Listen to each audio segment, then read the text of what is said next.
The hallway is quiet now. The kind of quiet that doesn't belong in a place like this. Just hours earlier, doors were opening and closing. Laughter echoed off the walls. Music spilled from rooms where teenagers celebrated the end of one chapter and the beginning of another. But this morning there is only stillness. Light from the rising sun stretches across patterned carpet. Housekeeping carts sit untouched.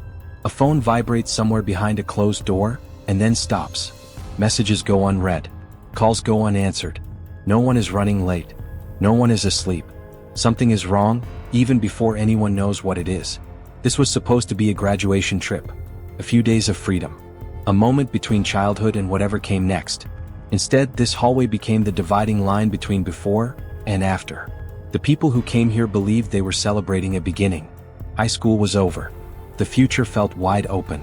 For one young woman, this trip was supposed to be a memory she'd look back on years later. A final snapshot of being young, surrounded by friends, standing on the edge of adulthood. But within less than a day, that future disappeared. And what remained was a question that would follow everyone involved for years to come. How does something ordinary turn irreversible so quickly? How do moments that seem small, quietly stack on top of each other, until there's no way back? This story is not just about what happened inside a hotel room. It's about how normal can shift without warning. About how certain behaviors don't feel dangerous at first. And how, sometimes, the signs only make sense once it's already too late. Her name was Natalie Martin. She was 18 years old. And she came to Myrtle Beach, South Carolina, in June of 2023, believing she was closing one chapter of her life. Not knowing it would be her last. What happened next would leave two families forever changed, a group of friends searching for answers, and a question that still lingers. When did everything start to go wrong? So before we move further, let's pause here to remember Natalie Martin. We pray for her, for peace beyond pain, and rest beyond what this world took from her too soon. We pray for her family who carry a loss no words can ease, asking for strength on the days that feel impossible, and comfort in moments when grief feels overwhelming. We pray for her friends whose memories are now forever divided into before and after, that they may find healing without guilt and light without forgetting. And we pray that her story is told with truth, care, and respect, not for attention but for understanding. May her life be remembered for who she was, not only for how it ended. And may awareness, compassion, and courage grow from telling this story, so that other lives may be protected in the future. Now, let's continue who Natalie was. Before her name ever appeared in headlines, Natalie Martin was known simply as Natalie. A daughter. A friend. A teenager growing up in a community where people recognized each other at grocery stores and waved from passing cars. She was raised in a family that valued showing up. For school events, for milestones, for each other. Those closest to her describe a home where effort mattered, where kindness was expected, and where independence was encouraged rather than feared. Natalie grew up surrounded by routine and familiarity, but she wasn't content to stay small. From an early age, she showed a quiet confidence, the kind that doesn't demand attention but naturally draws people in. She was social without trying to be, driven without being rigid. And in the months leading up to her graduation, something was changing. Natalie was beginning to step into her own life, making plans, talking about the future, imagining who she might become once the structure of childhood finally gave way. For Natalie, adulthood didn't feel distant. It felt close enough to touch. In school, Natalie was the kind of presence that made spaces feel lighter. Friends say she was easy to talk to, someone who listened as much as she spoke, someone who remembered details, someone who made people feel included without making it obvious. She balanced school responsibilities with friendships, activities, and plans that stretched beyond graduation day. There were conversations about work, about independence, about what came next once the caps were thrown and the schedules disappeared. To her friends, Natalie carried an energy that felt forward-moving. She laughed easily. She showed up on time. She made space for others. And yet, like many people her age, Natalie was still learning where to draw lines, learning how much of herself to give, learning how to balance closeness with independence. Looking back now, this is the version of Natalie everyone remembers. The one who was excited. The one who had plans. The one who had no reason to believe that anything ahead of her life could suddenly stop. As graduation approached, talk turned to one thing: the trip. Myrtle Beach had become something of a tradition, a place where high school seniors went to celebrate the end of years defined by bells, classrooms, and rules. It wasn't about excess. It was about freedom. A few days away with friends. Late nights. Inside jokes. The feeling that life was finally opening up. Plans were made quickly, the way plans often are at 18. Who would ride with whom? Which rooms they'd share. What they'd do once they arrived. For Natalie, the trip represented more than a vacation. It was a pause between who she had been and who she was about to become. In photos from that time, she looks relaxed, happy, ready. No one packing their bags believed they were saying goodbye to anything permanent. They thought they were heading toward memories. None of them knew that this trip would become the moment everything would be measured against. The last time life still felt uncomplicated. To understand how this story unfolded, it's necessary to understand the people involved, not as headlines but as human beings shaped by their environments. He grew up in a structured household, surrounded by familiar routines and expectations. Family members have described a home that, from the outside, appeared stable. A place where daily life followed predictable rhythms. Like many families, what was visible to others did not always reflect what was felt privately. Those who knew him casually often described him as quiet, reserved, someone who didn't draw attention to himself in groups. But there was a difference between how he presented himself publicly and how he processed things internally. In public, he appeared composed, controlled. In private, emotions tended to run deeper, and sometimes louder, than people realized. This contrast didn't raise alarms. It rarely does. It simply became part of who he was. In school, he occupied a space that many students do, not isolated but not central. He had acquaintances, a small circle of friends. Teachers and classmates didn't describe him as disruptive or volatile. Instead, he blended in. But those closer to him noticed a tendency to take things personally, to hold on to moments longer than others might. Rejection, real or perceived, often felt heavier. Disagreements lingered. His reputation was neither negative nor concerning. He was simply seen as serious, intense at times, emotionally invested in the people he cared about. In relationships, he was attentive, present, and to many that attention looked like dedication. Emotionally, he formed strong attachments. When he cared about someone, that bond became central to how he saw himself. Conflict wasn't something he moved past easily. Disagreements felt threatening rather than temporary. The idea of loss, of being left behind, carried weight. And in moments of uncertainty, concern could blur into control without being recognized as such. Checking in felt like caring. Wanting reassurance felt like closeness. These behaviors didn't stand out as unusual. In fact, they were often interpreted as commitment. But beneath that commitment was a growing fear. The fear that something important could slip away. And when fear goes unaddressed, it doesn't disappear. It waits. Natalie Martin and Blake Linkus met the way many young people do, through proximity, familiarity, and shared time. Same schools. Overlapping social circles. Conversations that began casually and slowly became routine.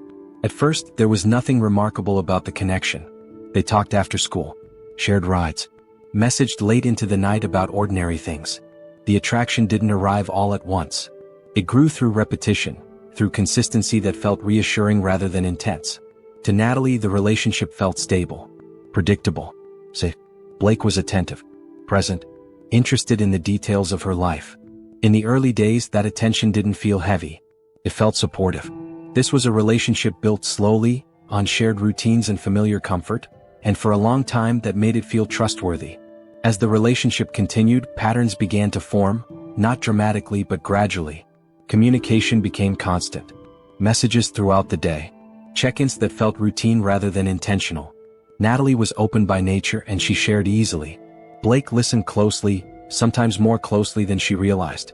Over time, expectations settled in quietly. Replies were anticipated. Plans were adjusted. Time was accounted for. None of this felt alarming on its own. Concern often sounded like care. Curiosity sounded like interest. When Blake wanted to know where Natalie was, it didn't feel like surveillance.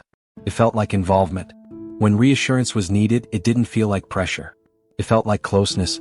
Friends noticed that Natalie sometimes explained herself more than she used to, that she checked in before making decisions. But relationships change people in small ways all the time. Many people experience dynamics like this. Most never escalate. And at 18, it's easy to believe that intensity simply means something matters. Eventually, Natalie began to feel the weight of those expectations. As graduation approached, her focus shifted forward, toward independence, possibility, and change. The relationship, once comforting, began to feel restrictive. It was Natalie who decided to step away.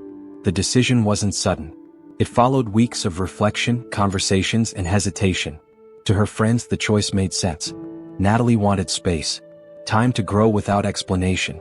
Blake experienced the separation differently. What felt to Natalie like clarity felt to him like loss. Friends noticed the shift almost immediately. Natalie seemed lighter, quieter, but relieved. Blake seemed unsettled. More withdrawn. Focused on what had changed. They stayed in contact. The connection wasn't fully severed. And in that space, between together and apart, uncertainty settled in. It was a fragile moment. One that would matter far more than anyone understood at the time. After the breakup, communication didn't stop. It shifted. Messages became less certain. Conversations felt unfinished. Some days were quiet. Others were filled with long exchanges that circled the same questions without answering them. Natalie responded, but differently now. More measured. Less immediate. Blake reached out often. Sometimes to check in. Sometimes to clarify where they stood. The separation existed on paper, but emotionally, it remained unresolved. Mixed signals filled the space where certainty used to be. Hope and doubt sat side by side in every exchange.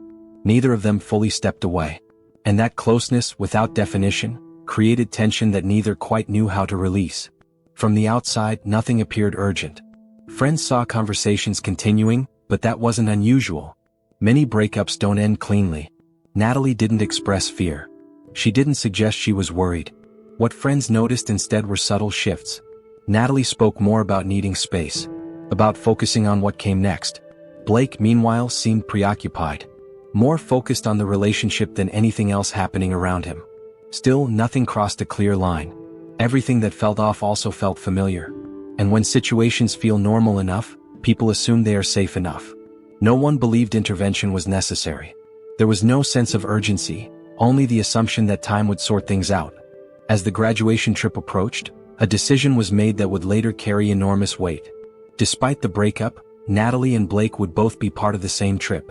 At the time, it didn't seem unreasonable. They had traveled together before. They shared friends. They believed they could manage the situation. To others, it raised quiet questions, but not alarms. Teenagers navigate complicated emotions all the time. No one imagined that proximity would amplify what distance had not resolved. No one imagined that being together without clarity could intensify uncertainty rather than ease it. The decision felt temporary. The consequences were not yet visible. And so, with bags packed and plans confirmed, everyone moved forward, believing they were heading toward closure, not realizing they were moving closer to something no one was prepared for. Myrtle Beach welcomed them the way it welcomes thousands of young travelers every year. Bright lights, warm air, the sound of traffic mixing with music drifting in from open balconies. The group arrived energized, phones out, bags dropped, plans already forming. In public, everything looked exactly as expected. Friends laughed. Photos were taken. Messages were sent back home saying they'd arrived safely. Natalie blended easily into the group. Relaxed, comfortable. Blake stayed close but not noticeably so. To anyone watching from the outside, this was just another group of graduates celebrating a milestone. Nothing about the arrival hinted at what would follow. Normalcy held, and it held convincingly. As the evening unfolded, small changes began to surface. Nothing dramatic. Nothing anyone would point to later and say that was it. Natalie spent time with friends, but there were moments when she stepped away. Conversations lowered in tone. Smiles faded more quickly. Blake appeared more focused, more alert to where she was and who she was with. There were brief disagreements, the kind that happen in crowded places and unfamiliar settings when emotions are already close to the surface. Voices were kept low. Appearances maintained. From the outside, the group still looked intact. But beneath the surface, tension was beginning to replace ease. And once tension arrives, it rarely announces itself. That night, choices were made, quietly, without witnesses, without an understanding of their weight.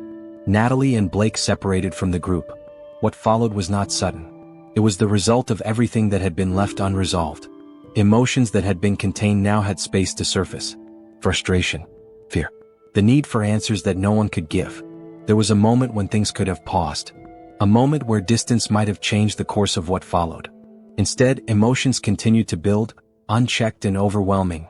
By the time the night came to an end, something irreversible had occurred. Without the group knowing. Without anyone understanding.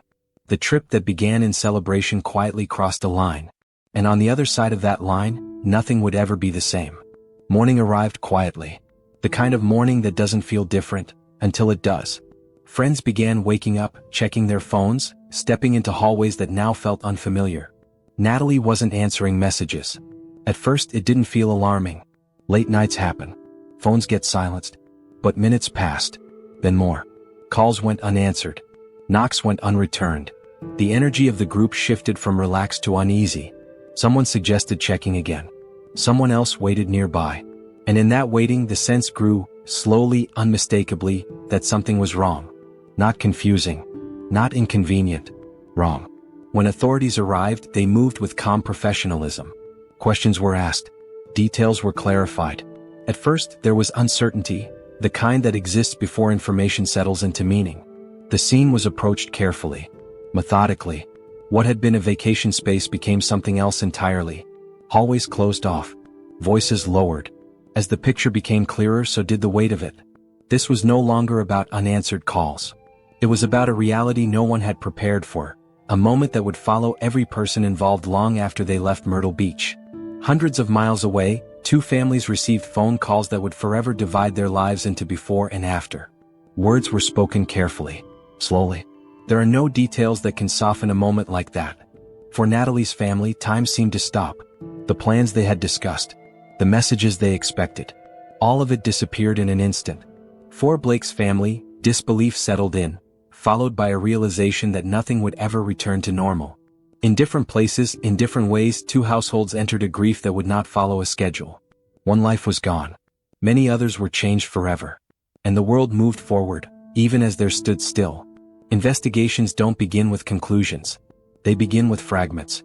Timelines were reconstructed minute by minute, not to assign meaning but to establish sequence. Who was where? When messages were sent. When communication stopped. Statements were collected carefully. Friends were interviewed. Movements were verified. Digital records added context without emotion. Messages, location data, time stamps. Together, these elements formed a framework, not of intention but of fact. Piece by piece, uncertainty gave way to clarity. And as that clarity emerged, the scope of what had occurred became impossible to ignore. Beyond evidence, investigators and experts examined behavior. Not to excuse it, but to understand it. Emotional escalation rarely happens all at once.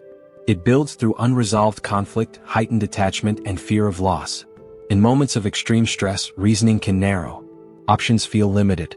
Emotions overpower judgment. Experts describe these moments as collapses, not of awareness but of control. The situation in Myrtle Beach reflected patterns seen in other cases. Intensity mistaken for closeness, fear mistaken for commitment, and conflict left unresolved until it overwhelmed everyone involved. Understanding these patterns does not lessen responsibility. It clarifies how quickly circumstances can shift when emotional regulation disappears. As the investigation concluded, the focus shifted from understanding to accountability. The legal process moved forward deliberately, guided by evidence, testimony, and established law. Charges were presented clearly and without exaggeration. Decisions were made not in moments of emotion, but through careful review. In court, the story was no longer about what might have happened. It was about what could be proven. Responsibility was formally recognized. And with that recognition came consequences that would extend far beyond the courtroom. No legal outcome can restore what was lost. Natalie Martin's life ended at 18, leaving behind plans that will never be lived, and a future that will never unfold. Her family continues forward carrying that absence every day. Blake Lincas now faces a life defined by consequence, shaped not by potential, but by a single, irreversible moment. Two families were changed forever. One by loss, the other by responsibility. The sentence marked an end to legal proceedings, but not to grief, reflection, or the questions that remain. Those continue long after the courtroom empties. When stories like this are told, people often ask the same question. Were there signs? In hindsight, the answer is almost always yes. But hindsight changes the way we see everything. Many of the moments that mattered most didn't feel dramatic at the time. They felt ordinary. Text messages sent too frequently. Explanations offered when none were required. Adjusting plans to avoid discomfort rather than addressing it. These behaviors were not hidden. They were normalized. In young relationships especially, Intensity is often mistaken for care. Constant communication is praised as dedication. Jealousy is reframed as affection. When boundaries begin to blur, it rarely happens all at once. It happens in inches, not miles. Friends remember moments that felt slightly off but not alarming. A change in tone. A hesitation before responding. A need to check in rather than simply decide. None of it seems serious enough to question. And culturally, we rarely question it. Young people are often told that strong emotions mean something is real. That discomfort is just part of growing up.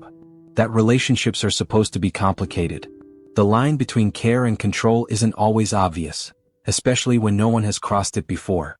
This is where the story turns. Not toward blame, but toward awareness. Because what was missed here wasn't a single warning sign. It was the accumulation of moments that felt too small to matter. Moments that, together, quietly changed the direction of everything. The question that remains isn't just what happened.